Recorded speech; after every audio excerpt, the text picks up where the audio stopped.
Story 1. Our elementary computer lab teacher was arrested for embezzling funds out of fundraisers that the kids participated in.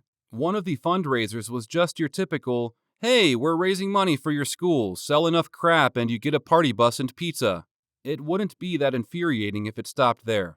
There was a girl in my grade who was diagnosed with brain cancer and leukemia at a young age and battled her whole life. During elementary school, we raised funds to take care of her treatments. The computer teacher was best friends with her. In fact, she was the only person the computer teacher remotely liked. And guess what? Computer teacher stole money from her fundraiser too. Story 2. There was a scandalous news story about how an art teacher allegedly made a girl pee in a bucket in the classroom storage room. But what the news story failed to mention was that the school had recently implemented a new rule where during certain hours of the day, students in certain classes were not allowed to take bathroom breaks. This was one of those occasions, and I felt so bad for the teacher because she didn't want the girl to pee her pants in front of her classmates. Story 3. We had a fake student enrolled at our school who had created this elaborate backstory of being a foreign student. It was later proven he was a grown adult and a wanted criminal. My cousin played basketball at a private school known for its high level of performance in the sport. There were several students who were in their 20s under false paperwork that the school had brought in from the Caribbean and Africa to bolster the school's basketball program. There was even one working on the side, sending money back to his 2 kids in Nigeria. Story 4. A popular kid in my school faked his cancer diagnosis. Even went so far as to shave his head and everything. His equally popular girlfriend floated the idea that the school should have a fundraiser for him, which they did. They raised nearly $12,000. The whole thing came crashing down when the school contacted the parents to give them the money, stating, "We really hope it'll help offset some of the costs for his treatment." To which his parents were not aware their son had any scheduled treatments, let alone cancer. Dude really thought the school was just going to let him walk home with $12,000. The school ended up refunding the money to everyone, which caused problems, because the fundraiser wasn't handled very well to begin with. So there were a lot of discrepancies over who donated however much. They changed the rules the following year, saying fundraisers could only be held for school events now. The boy who faked his diagnosis never came back to the school, although he had to write out an apology that got sent home along with the "If you donated money, see person in charge of refunding" letter. His girlfriend still tried to convince people he really had cancer, and the school just didn't want to pay the money. A month later, he apparently left her for a girl at his new school, so she began telling everyone he lied about being sick, to which everyone was like, "Yeah, dummy, we know." Story 5. An undercover agent posed as a high schooler and busted a bunch of suburban kids for minuscule amounts of weed after conducting a year-long operation. Ruined most of their futures. Then, Rolling Stone did a cover story on it. Story 6. Not really a scandal per se, but I will never forget this. When I was a freshman in high school in the late 80s, we had a payphone in our cafeteria. Now remember, at that time, we didn't have any sort of caller ID or anything. A sophomore thought it would be funny to call the White House and threaten to kill President Reagan. 2 periods later, about 90 minutes, the FBI, might have been Secret Service, was at my school arresting him. I'm not sure how they figured out who called and from where, but they definitely did not find humor in his joke. Story 7. A guy in high school got severely messed up on a variety of drugs while at school, ended up puking on a couple of students during class, then passed out. Paramedics were called. He was out of school for a few days, then came back. The messed up thing about it is his only punishment was a 3-day suspension, which took place while he was recovering. His parents were very rich, and his mom headed up the school board. So, yeah, go figure. That same year, there was a senior who got expelled for being drunk. The only reason he got caught is because he smelled like alcohol. Mind you, this guy had no prior history of being a troublemaker. The double standard angered students and parents alike, but nothing was ever done about it. Story 8. I'm a high school teacher, and kids do too many drugs at school several times a year. It's not even like the big event because so many other wild things happen. I had a kid come to school drunk once and throw up on his desk. He and the other kids who were on drugs at school all got 3-day suspensions.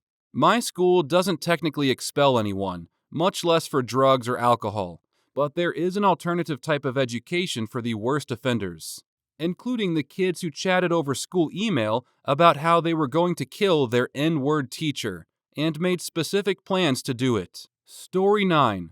A football player made up a lie about the new young female teacher having sex with him. She was suspended for a month while an investigation occurred. He kept telling administrators and students that he had lied, and he was sorry. She eventually came back, and he was sent to the alternative school for it. Story 10. So, at my high school, there was this kid who dressed up in a banana costume and ran across the football field during the homecoming game. He was chased by teachers, coaches, and tackled, the whole 9 yards. After the stunt, he was suspended for the rest of the year and was going to be expelled. Enter the #FreeBananaMan movement. Students began running a black market that sold #FreeBananaMan t-shirts, and it became crazier as the principal of the school banned the t-shirts. You'd think this would just kind of fizzle out after that, right? Wrong. The ban didn't just stop at t-shirts. The absolute crazy principal extended the ban to the phrase banana man, the actual fruit itself, and, oh yeah, the color yellow. She literally banned a whole color. This, of course, just made the student body declare all-out war on the ban, and kids began to chant, "Free Banana Man," during lunch blocks, which consisted of hundreds of students at a time. It was a big high school. Dudes would come to school with only a yellow shirt on, get told to take it off, and then proceed to walk around shirtless. And kids with potassium shortages were forced to go to the nurse because they couldn't eat their bananas. This last item is what broke the banana stem, as it were, because the parents of those poor bananaless kids threatened lawsuits against the school. Within a week, the principal was politely asked to resign by the school board. Banana Man was freed with an official apology from the superintendent, the yellow market was legalized, and the student body enjoyed bananas for lunch as a show of solidarity with our hero. It was awesome. Story 11. Stepbrother and stepsister were banging each other. Also, we had a Japanese exchange student stay with a friend's family, and my friend tried relentlessly to sleep with her, but she was not interested in the slightest. He eventually gave up. She finished the semester and went back home. Couple of months later, it was revealed that she had sex with his younger sister. Story 12. A journalist enrolled as a transfer student with forged paperwork in order to attend school undercover so she could write an article about high school kids as an insider. We all thought she was a narc, but the fact that an adult successfully infiltrated a school like that ruffled a lot of feathers. Story 13. Someone put N-word, N-word, N-word, we don't want your Black History signs on the black students' lockers during Black History Month. Chaos ensued. Lots of finger-pointing, tension, anger, and accusations. Never found the culprits. Come 1 year later, the same thing happens again. Absolute crap show. Administration is all over it. Bring in the FBI and fingerprint everyone who was at home sick, off campus, or otherwise in the hall during that period. Come to find out, it was a black student who was doing it herself to try and get her parents to let her transfer. It was a predominantly white private school, so local media was all over it. Heaven knows what it would have looked like in the modern social media times. Tucker would have been streaming from our football field, and The View would have had a round table in the cafeteria. Story 14. 3 girls stole the car keys of a girl they were bullying, took the car out on a joyride during lunch even though none of them even had a permit. On their way back from lunch, they ran a stop sign going double the speed limit and hit a motorcyclist. The motorcyclist lived, but was paralyzed from the waist down. The passengers were only suspended for 3 days. The driver's family had to pay out in a civil suit to both the motorcyclist and the girl she stole the car from, but she was spared jail time because her family had money. She also became ineligible to apply for a driver's license until she was 31. Story 15. Went to an all-male Catholic school. We had an annual walkathon fundraiser. We got sponsors for the walkathon while teachers brought in food to sell in class, donuts, slices of pizza, etc. One teacher got the bright idea to Photoshop other teachers' faces onto pics, then charge students to view them. Another teacher found out and did the same to the first teacher onto pics. Needless to say, both of those teachers got fired. Story 16. Looking back, how many of my high school staff were wildly inappropriate is actually kind of amazing. There's the football coach who was totally not hooking up with a senior girl, then the school investigating and determining he did nothing wrong. Then, after she graduated, they got married. My 5th grade teacher got rolled up in a kitty investigation. This one was definitely the worst scandal. 2 of the teachers in the same hall were banging, and each was married to someone else at the time. He would play Tim McGraw songs loud enough that she could hear in her room, and she would play Faith Hill songs back. They tried to play it off like that wasn't effing obvious. Also married to each other. Oh, and the English teacher who kept wearing thongs to school, and for some reason always found an excuse to bend over. The oldest kid in that class was 16. Yikes. Bunch of thirsty MFers. And here I was, not getting past second base until age 20. Story 17. The married teacher affair happened at my school too, twice over. This level of drama is hard to keep up with. 2 brothers and their wives work at the school. One brother is the principal, and the other runs the cafeteria. The principal's wife is the librarian, and the cafeteria guy's wife was his business partner in the cafeteria. The principal had an affair with his secretary, and the cafeteria man had an affair with the kindergarten teacher. This was a K-12 school. Both affairs came out, and the marriages blew up. The librarian was the sweetest lady ever and was beloved by all, so that one was really sad. The cafeteria couple was always fighting, so that one was less of a surprise. But the details of the separation were still quite scandalous. My school also had a blackface scandal that involved several of the teachers making fun of the only black employee of the school. Those were probably the 2 big ones. Story 18. We were doing Punnett squares for a blood test. A girl in my class asked if she was doing it wrong, and our biology teacher looked at it and said, "No, you did it right. They aren't your real parents." Understandably, she was an emotional wreck, and she found out she was adopted as a baby from Africa. Because of that, they stopped doing that project. Just to say in teacher's defense, she was not a bad person nor mean. She was one of the people who were just not emotionally intelligent. She was brilliant and worked with Nat Geo on a few occasions. She just never made any noticeable emotional responses you'd expect. She was almost always just neutral at all times, even in a scenario you'd think she'd be livid about. She apologized profusely, and she did show genuine remorse. For anyone wondering, her adoptive parents were African American, so she just never questioned it. Story 19. When a new kid moved in from Detroit and was allegedly offered drugs by our local gang, he allegedly refused and told the admin about it. The gang allegedly caught him one night walking across the dark quad to a basketball game and stabbed him with hypodermic needles. He didn't stay long at our school. Story 20. I called out my elementary school music teacher, Mr. Testa. Google his name and it's the first article that comes up, although they redacted his name, for his odd interactions with the female students. And he just laughed it off at the time. 3 years later, my friend sends me a news article mentioning how Mr. Testa was charged with child exploitation. Story 21. The biggest one was a football player, 16 if I remember correctly, murdered his pregnant girlfriend, also 16, then dumped her body in a trash can because she wouldn't get an abortion. This happened a few years ago, though, after I had graduated. While I was there, though, during my 9th grade year, a freshman, 14 female, got caught sleeping with a hall monitor in McDonald's in 2014 or 15. Turns out, they were talking for a few months, and he had a fiancée too. He's still in jail, by the way. Story 22.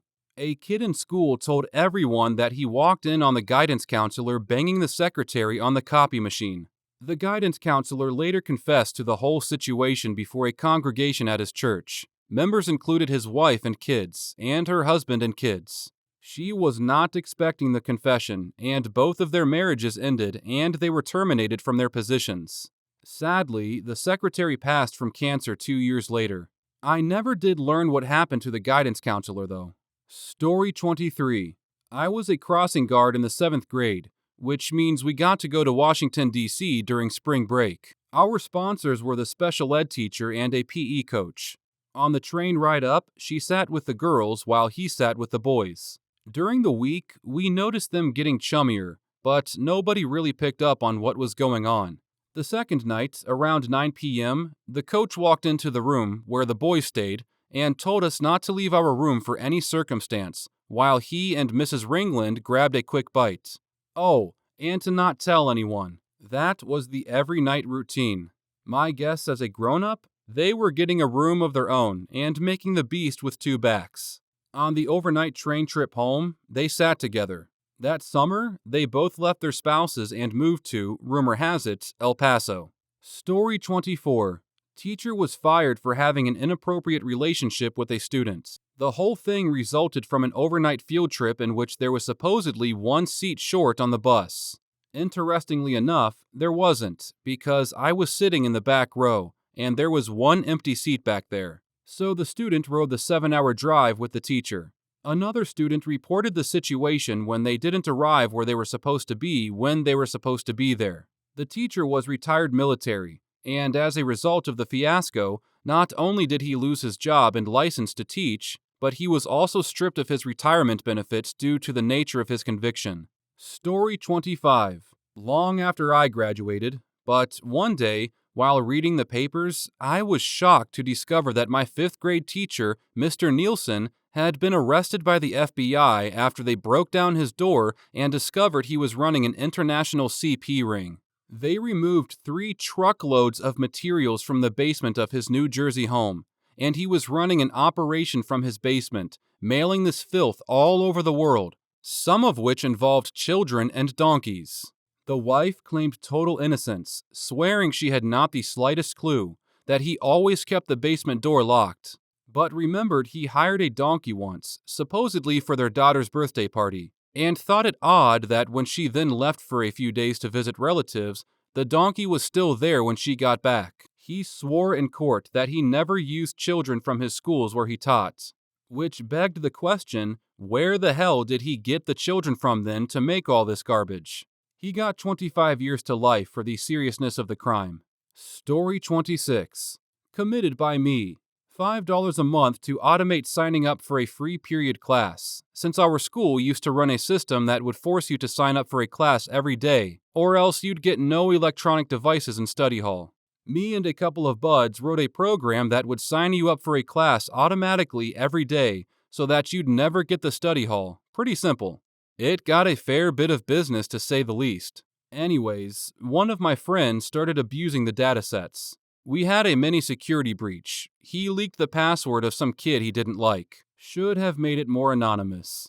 Story 27. This was way back in the 90s, but a girl who was in the grade above mine and was the daughter of one of the school administrators killed herself because she was in love with one of our teachers.